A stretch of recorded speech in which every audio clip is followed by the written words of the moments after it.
Oktargar friends, hey everybody, it's Jason Blaha here, and it's time for another Orc Mode workout. And it's been, 6 days since you guys got a workout for me because I deloaded the first half of the week, which I'm doing every 4 or 5 weeks or so right now. I'm kind of just deloading my max effort days and still doing the dynamic effort work as normal. So today, my box squats were pretty much exactly what I did last time. Minor change to the deadlift, which we'll get to when we get there. But I'm trying to get as much pulling volume as I can recover from in. And today I feel like I pretty much reached my limits as far as all of this goes, posterior chain, lower body, everything. My grip, my hands are feeling beat up. It's pretty much all I have. Now, I probably want to get some extra grip work in. Because I do feel like that's going to start to become a weak point for me, because now that I'm doing all this extra good mornings and hyperextensions and abs and glute ham raises and all this other stuff, I feel like my core and my posterior chain and everything are going to get stronger faster than my grip is going to be able to keep up with. Fortunately for me, I do have everything I need to do extra grip training. So the upside is that it's not really a problem. And there's even some stuff I can start doing maybe on Saturdays and Wednesdays to work on my hook grip, my grip in general. But for me later today, the rest of the day is just going to be spent doing glute ham raises, hyperextensions, abs. All right, and I'm starting to not really do much in the way of face pulls now the day before I have an upper body day. So now I've kind of gone from doing face pulls every day to only doing face pulls about 5 days a week. So still getting a lot of volume on those, but so I'll pretty well skip on that because tomorrow's my volume upper body day. All right, we got a lot of dynamic work to do. But the dynamic box squats went pretty good. For those curious, I do get some people who are like, we can't tell what weight you're using. And it's like, well, I don't know why people care how much weight I'm using for dynamic effort work. If you really want to know, go look at any of my dynamic lifts, look at my last max on that same exercise, and put in about 80%. 80 to up to about 82%. That'll tell you how much I'm using, because it's not about how much weight I'm lifting. We're working off percentages and bar speed. So it's lightweight, right? I mean, 80% of your max on a box squat is not going to be very heavy. 80% of a training max. So it's 345, because what's the last box squat you guys saw me hit for a single was what, 425? I believe that's what it was. I need to go back and check. I need to check my chart. But I'm working with like 345. Now, for those who are struggling with that, okay, blue plates are 45s. There's 3 of them on each side, right? They're calibrated plates. So it's not like when you go to a gym to where you go, well, is that a 43 or a 47, right? You don't know. These are 45 pounds. 45 pounds, and they're calibrated competition legal. So they are exactly 45 pounds. They're not a full ounce off or anything like that. They're not allowed to be, And that's what I'd say for a home gym. Look, if you're serious about your home gym, get some calibrated plates. They're not as expensive as you think they are. And plus, most of you guys aren't going to be lifting 700 pounds. You don't need that many of them. But yeah, so that's 3 plates. Whites are 10s. The smaller blues are 5s. So that's 345, guys. So it's 345 for box squats. 12 doubles. And again, these are going better. I feel like I'm getting a little better at the wider stance. And some people are like, well, that's not ultra wide yet. For me, that is really wide. I'm normally a narrow squatter. And like I said before, if I keep developing that wider stance strength, I might mess with a wider squat for my back squats eventually. But I'm going to need to build to that. I'm going to need to feel pretty confident on my box work before I attempt to do that with a normal barbell, because it's different and it does work the muscles a little differently.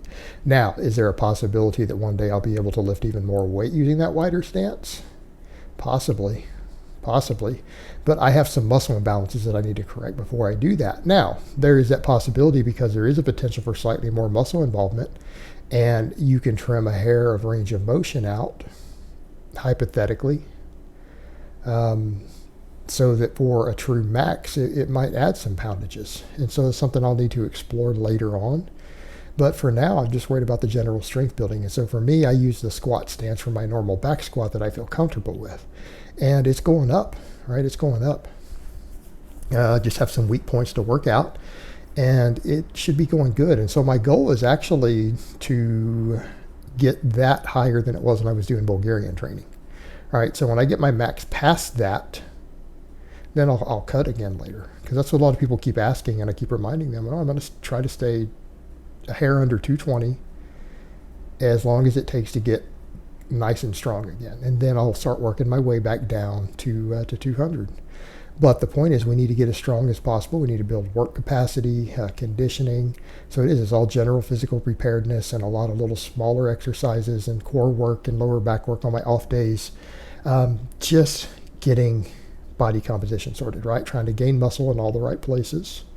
Trying to maximize strength, maximize work capacity, so that my energy turnover keeps going up. We're trying to get metabolic adaptation so that when I do cut again, it'll just be easy. Just ease right into a lower body weight, right? Ease back into a lower body weight. And have my body used to gaining strength at this lighter weight. And that's the goal. We want to get stronger than we were at the peak of the Bulgarian training while being much heavier. But I did lose 15 pounds in the Bulgarian before I hit the peak strength. So technically, I'm only about 20 pounds lighter than when I was at my strongest on the Bulgarian. So we do need to be clear on that. Even though I've lost 40 pounds total of body weight at my lightest not that long ago. So those went okay. Went over to sumo deadlifts. Because I haven't done any hook grip stuff for a week, I feel like my thumbs just really got beat up. And I lost count. I think I only did about 7 of these with a hook grip, right? I did about 7 of these with a hook grip. Now, some people are just pulling the same thing. We can't tell how much weight you have. Okay. Reds are 55s, blues are 45s. So those 4 plates added up, it's going to be 445. Then you notice I've got another 5 on each side. So this is 455, right? I'm going to teach you guys. I'm going to teach the people who keep asking how to count plates. It seems like if people don't use color-coded plates, people have no problems determining what they're lifting. I've noticed that. Like if a guy at a gym, like in a YouTube video, has 3 plates aside, you know it's 315. If they have 4 plates aside, you know it's 405, right? No one seems to not grasp that. But they struggle with the color coding. Remember, blues are the same thing as the big plates at the gym. It's just that these actually, you know their weight. Those, it's just a ballpark. The ones in the gym are roughly 45 pounds, give or take a couple pounds. Usually they're on the slightly lighter end. So these are just calibrated plates. I think I did 7 of these. That's what I think I did. I think I did 7 with the hook grip. My thumbs are just beat up. They're actually a little bruised. Like under the calluses, I noticed when I washed the chalk off later, they're actually bruised under there. So again, I'm going to start doing more dedicated grip training separately from my normal workouts, because I feel like I need to get my grip even stronger. Because again, I think that my deadlift is going to be shooting up a lot more at this rate. And the grip could limit me if I'm not careful. So I'm going to work my hook grip more, and I'm going to work my grip in general more. I've got pinch blocks. I've got 2 different sizes of pinch blocks that I can hang plates off of, because I actually have stuff to hang plates with that. So I've got those.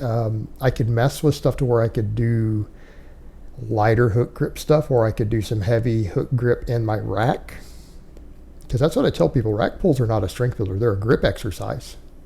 Those above the knee rack pulls and stuff, those are a grip exercise. They have no place for normal training. And be prepared to buy new bars if you have to, because even if you use them for grip work, you are risking ruining your bars. So if you can't afford to replace your bars, don't even use them for grip work. And damn sure don't do them with someone else's bar. You're a dick. You're a dick, and you need to be thrown out of a gym. If you ever do an above the knee rack pull with a bar you don't own, you're a total piece of human filth who has no respect for other people's property. But my thumbs are beat up, so I'm like, let me pull with some mixed grip. And I haven't pulled with a mixed grip in over a year, and I've never pulled with the underhand on the left in well over a decade, because that's my old injury. So I decided, I think this is my last rep with that, and then I started going over to some mixed grip, and I alternated each time. So I came over, and it felt really, really weird at first. But I could tell on this one, my thumbs were just throbbing, and I realized that's all I have for the day. You know, I've got to just keep toughening them up. But that's a lot of hook grip pulling. It's a lot of hook grip pulling, because you guys didn't see my warm-ups either. I don't even have room for warm-ups in these videos. It would make them too long. So I went over to mixed and I switched each time, right? But it felt weird at first. I haven't done it in so long that my back felt totally different. And that goes to show you how much difference both hook grip and straps make versus mixed grip. It puts your back in a totally different position. And I feel like you get better leverages for your back by having both hands even. So what I did on these, and I think this is what I'll do, I'm not going to do this for real heavy work, but this lighter work, I'm not worried about tearing a bicep. So I think the lighter work, when my hook grip is going to give out, I can do volume by alternating back and forth like this, because I do need more pulling, and this is grip training. I'm still getting grip work in here. My grip is being utilized. But it made my hands hurt because I'm not used to putting the bar back in that spot on my hand. I'm used to being a hook grip, which is in the fingers. I feel like your palms don't even really make that much contact with the hook grip.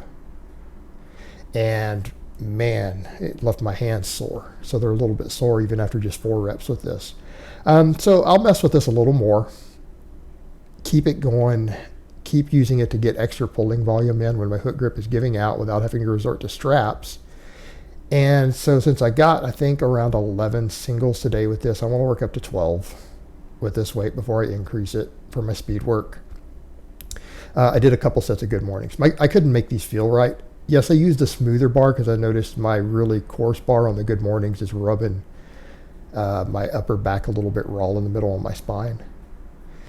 And so I tried to mess with the smoother bar, and of course I couldn't get it comfortable. And it's almost like I'm doing these even with this 185, and I'm really feeling it more in my whole posterior chain and spinal erectors more. So I did these again with these a day instead of the safety squat bar, and I don't feel like I'm getting what I need out of it. I'm not saying it's not a good exercise, because this is still a good exercise, but I'm doing it for my weak points. And my weak points are more T-spine. That's what I need for my squat.